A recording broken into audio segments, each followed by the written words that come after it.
Feliz día, bendecidos. Feliz día, ¿Cómo está esta hermosa, amada iglesia del Señor? brillando aún más que el sol. Cuando brillas más que el sol, tu espíritu está completo. Entraste a la dimensión del pleno conocimiento. Conocimiento de Dios vas a oír y no escuchar. Bellas cosas por mi voz que mi Dios te vino a hablar. ¿Quién la vino a hablar? Dios, Dios. Si entendemos que nuestro pastor es Dios, sabemos que lo que sale por mi boca, conforme a lo que está escrito, no es mío, sino del que me envió. Hoy vamos a hablar de el amor y la fe. Pero hay que analizar la verdad de cada uno. Porque hay muchos que dicen, yo te amo, pero no te aman, sino que te quieren. Cuando te quieren es porque te necesitan. Entonces yo te quiero. Te quiero porque necesito de ti. El que te ama no necesita de ti, sino más bien se entrega a ti. te protege. Así que, y la fe no es como la que nosotros nos pintan. Mira, ponle fe a esta virgencita, a esta estatuita, a esta imagen, y entonces uno le tiene fe a una estatua que no habla ni ve, ni oye, ni te puede palpar, teniendo manos. Entonces es una fe que no es verdadera. Tampoco el amor de besitos y abrazos y puñaladas por la espalda es verdadero. Y de eso hoy el Señor nos va a hablar. ¿Qué es el verdadero amor? Bueno, usted busca primera carta a los Corintios, capítulo 13, del 4 al 8, y usted va a conocer el verdadero amor. De hecho, si lo puede comprender desde el versículo 1 al 8, sería muchísimo mejor. Pero los primeros versículos del 1 al 3, no cualquiera lo puede comprender. Por ejemplo, Pablo está explicando ahí que hay unos que son capaces de decir que por amor se echan gasolinas encima y se prenden fuego y se queman delante de los demás y dicen que lo han hecho por amor. Pero aunque hagan eso, si tuvieron maldad en su corazón por alguna otra cosa o injusticia, todo lo que hicieron fue en vano. Es como tímbalo que resuena, pero no da un sonido ideal. Por eso cuando leemos primera carta a los Corintios, en el capítulo 13, del 4 al 8, vemos que el amor es benigno, que no tiene envidia, que no tiene maldad, que todo lo puede, que todo lo soporta, que todo lo sufre. Pero sobre todo, que nunca deja de ser. El amor nunca deja de ser. Por eso somos participantes en la razón de dar y recibir conforme al amor.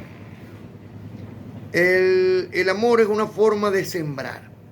El verdadero amor es una forma de sembrar.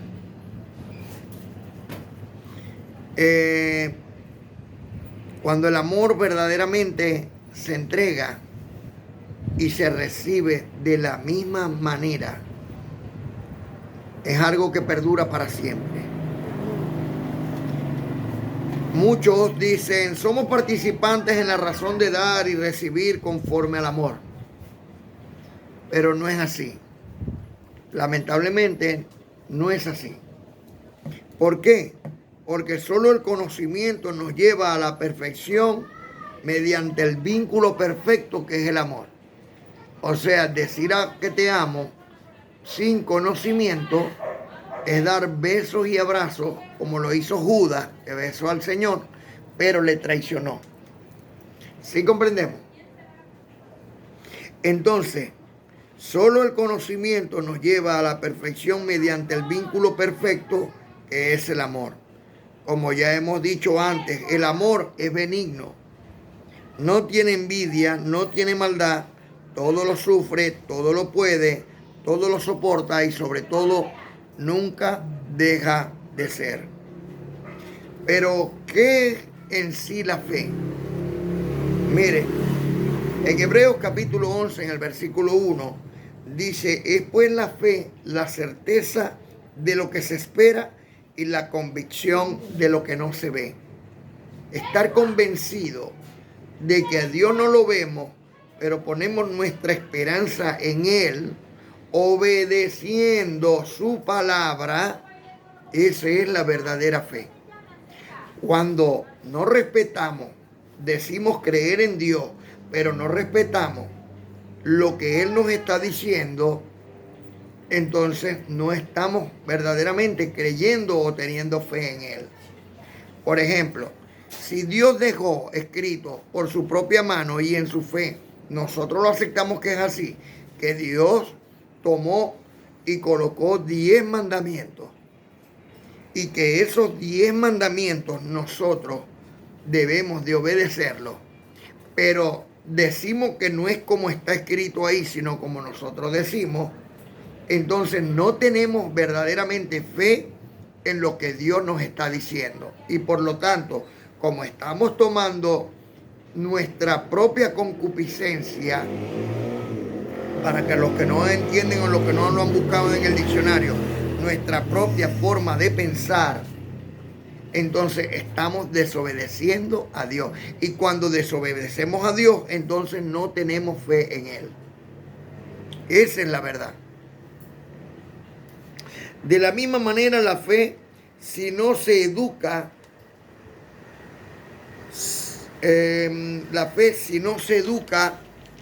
para la fe con verdad, se puede poner la fe o mirada en otras cosas que no es verdaderamente de Dios o que no le agrada verdaderamente a Dios. Por ejemplo, si nosotros tomamos una estatua y a esa estatua o estampita, mira esta estampita que está acá, si nosotros decimos que resulta que esta estampita es una virgen y que esta virgen hace milagros, entonces imagínate tú, nuestro hijo o hija, diciéndonos que el plato lo rompió la virgen. Como sale un TikTok por ahí. Mija, ¿por qué rompiste el plato? No fui yo, fue la virgen. Pero si la virgen es un pedazo de yeso, es una estatua, ella no se puede mover. Ah, pero tú me dices que ore a ella, que ella me oye, que ella me ve. Y entonces, ¿cómo me dices ahora que ella no ve y que ella no oye? El engaño sale a la luz de que esto simplemente es un papel que no tiene absolutamente ningún poder. No tiene poder. Y que el poder, como le dijo nuestro Señor Cristo bendito, hay una en las Sagradas Escrituras, hay una cita bíblica que las tengo por acá, y ahorita se la voy a mostrar. Está en el libro histórico de Mateo capítulo 9, 20 al 22, donde una mujer con flujo de sangre se acercó al Señor, pero no se atrevía por la ley judía, por la ley de Moisés, decir en público que quería abrazar al Señor.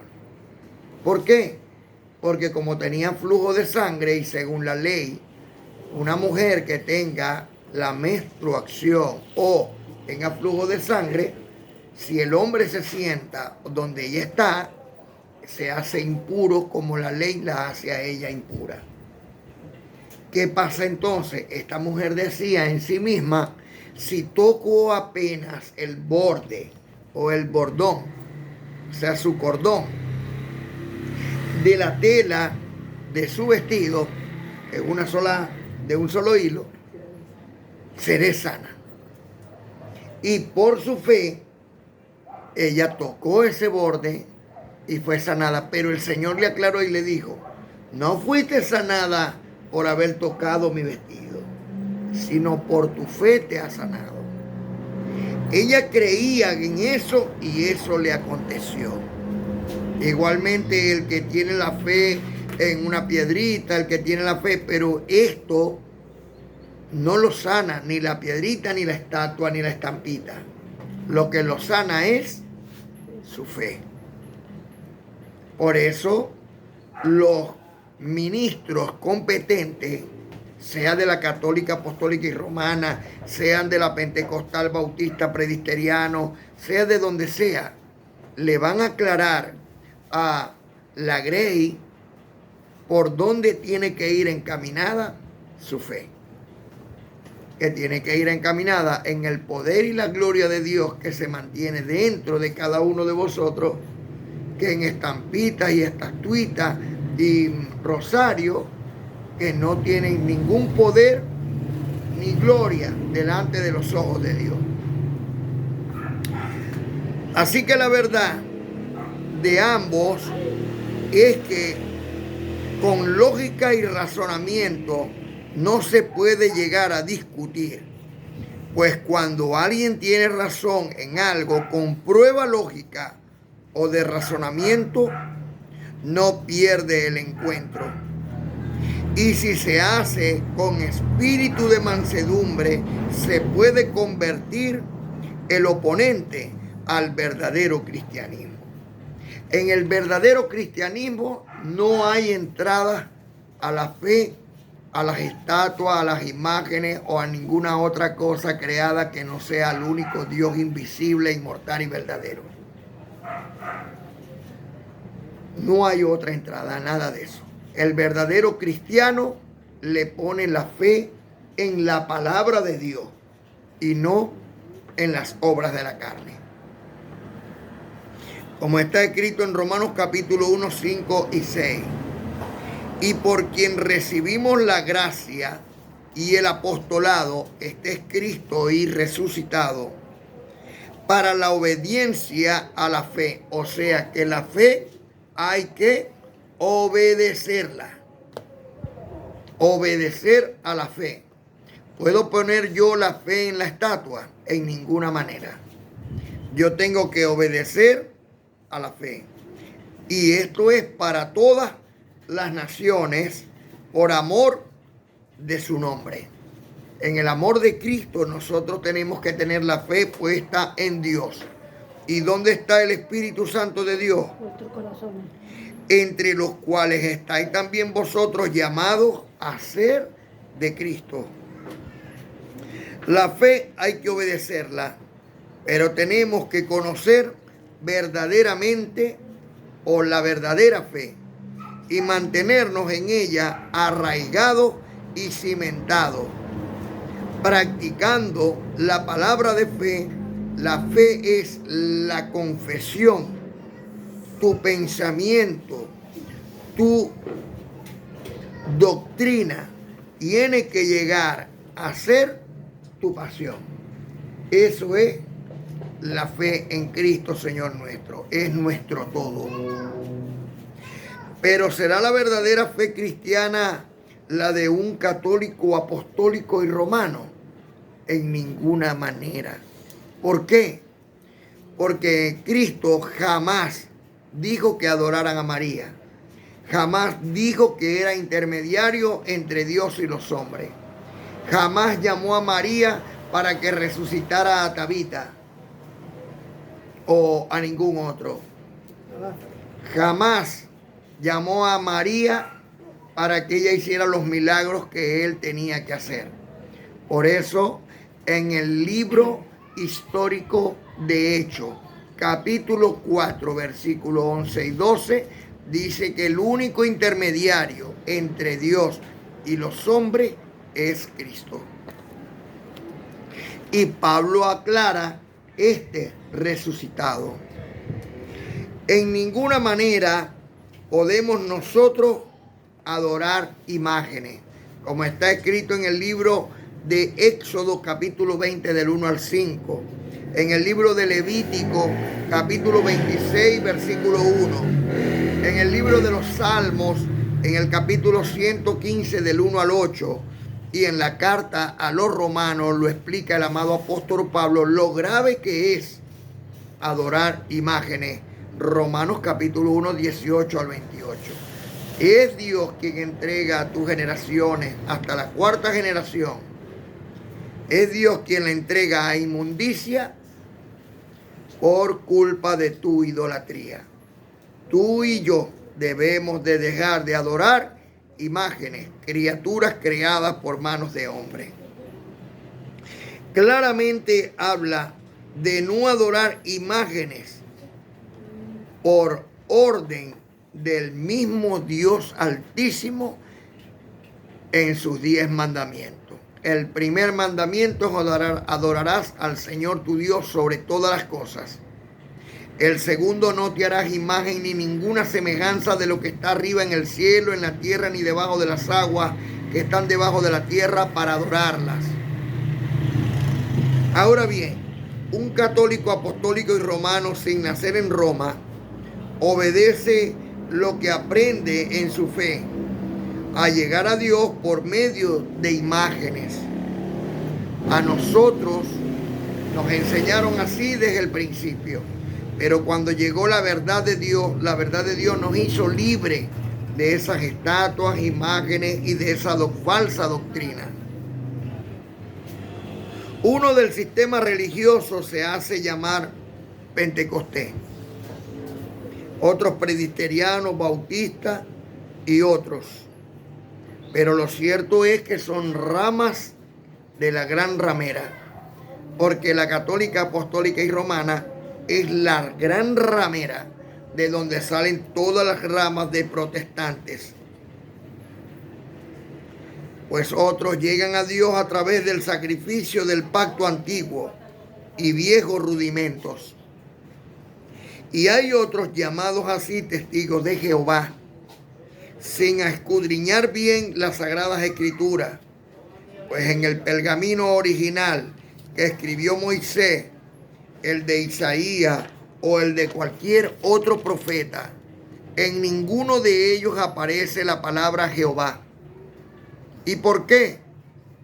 Porque Dios jamás de los jamases se llamó, ni dio a que le llamaran Jehová, sino YHWH, que es igual al gran yo soy. Como diríamos nosotros en el hebreo, Él me ha enviado a vosotros. Por lo tanto, si un testigo de Jehová le llega a predicar a un hebreo y le dijere, vengo de parte de Dios Jehová, ellos con conocimiento le dirían, ¿quién es ese? Pues la palabra Jehová nace en el siglo XIX después de Cristo. Así que ni aún el Señor habló de su Padre como Jehová. Por lo tanto, carece de legitimidad y tiende a desaparecer por falta de conocimiento y credibilidad. Mas nosotros adoramos a Dios escudriñando lo profundo de Él sin religiosidad.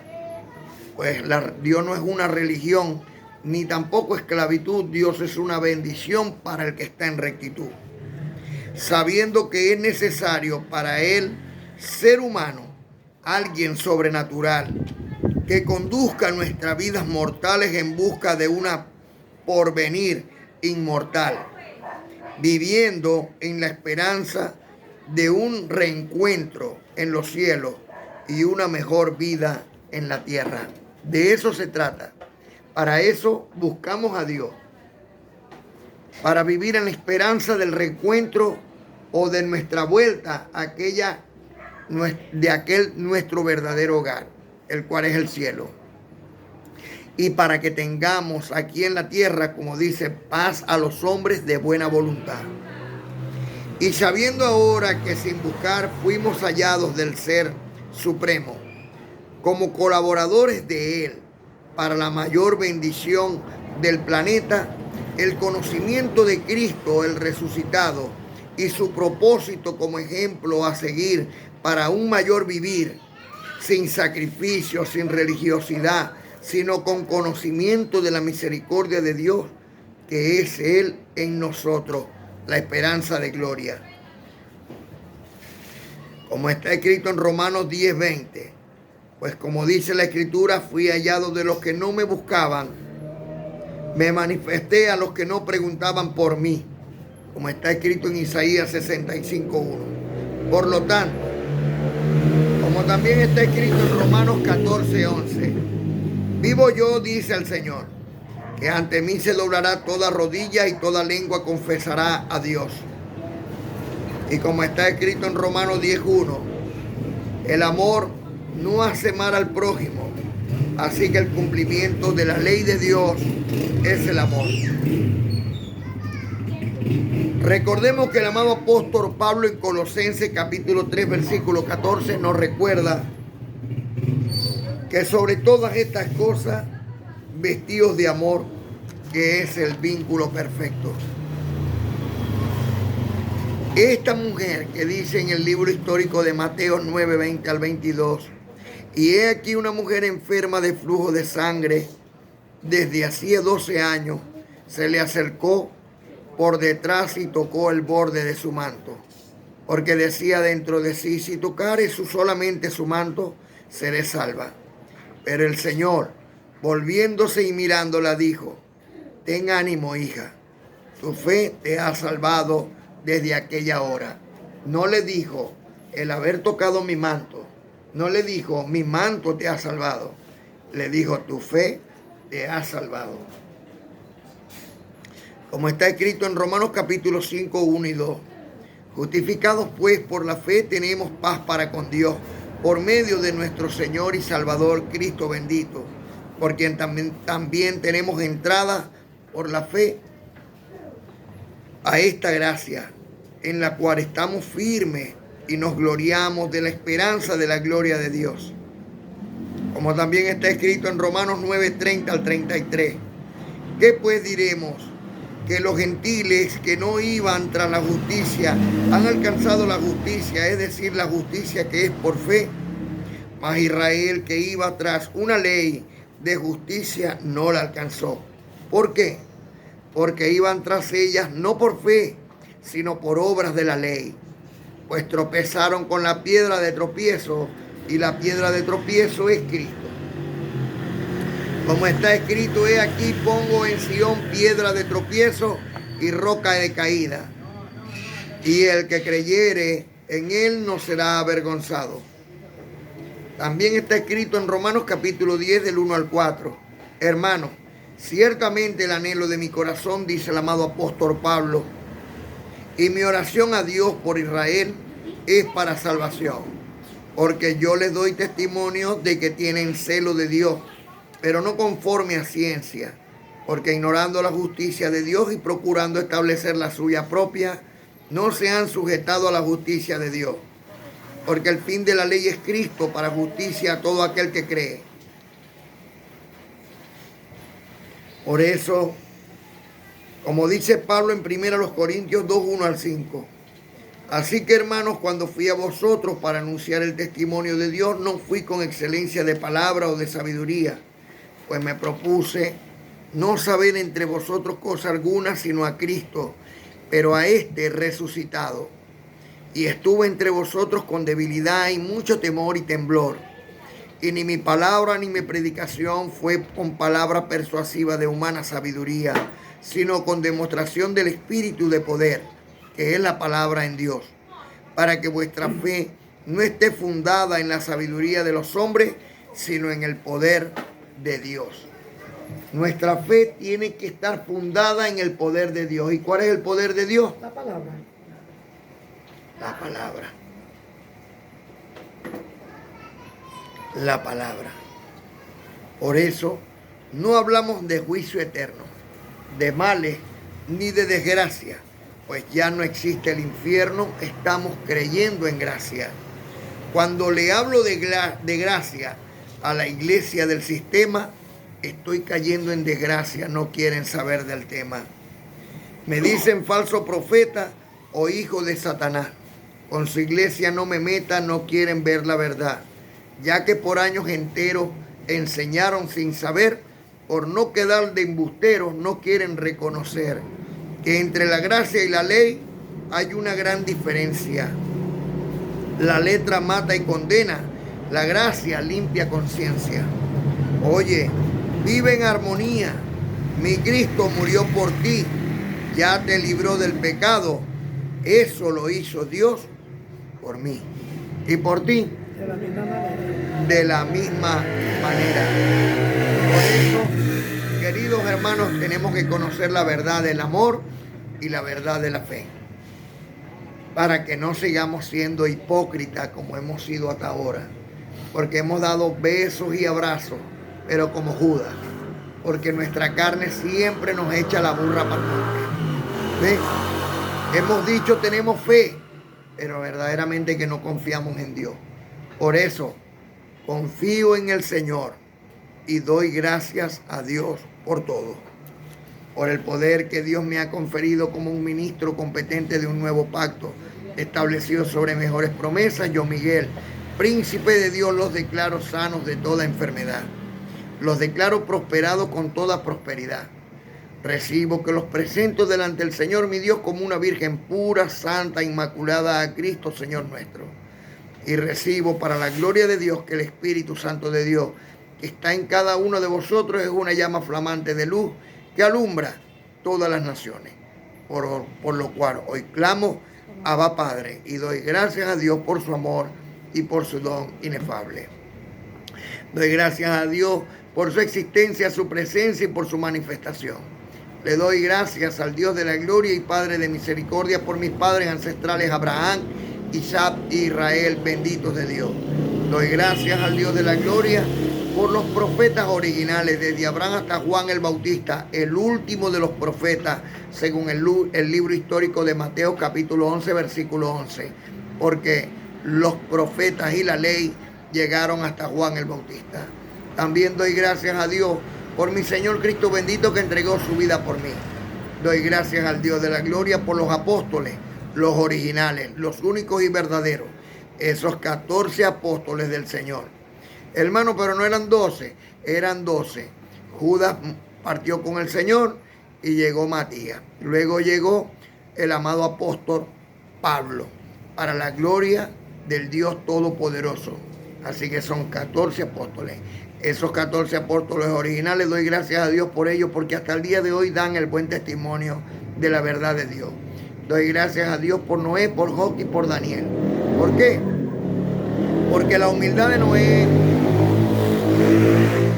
la integridad de Job y la fe de Daniel permanezcan en nuestros corazones y en nuestra mente, para que delante de Dios seamos siempre ejemplos en Cristo, Señor nuestro. Doy gracias a Dios por el Espíritu Santo, el Consolador, por el amado apóstol Pablo y por Miguel, que revelan los misterios escondidos de Dios el Padre y de Cristo, en quien está todo el tesoro del pleno conocimiento del Evangelio de nuestra salvación. Por todo esto clamamos, Abba Padre. Gracias Dios por su amor y por su don inefable. Ángeles, con todos ustedes, amadas,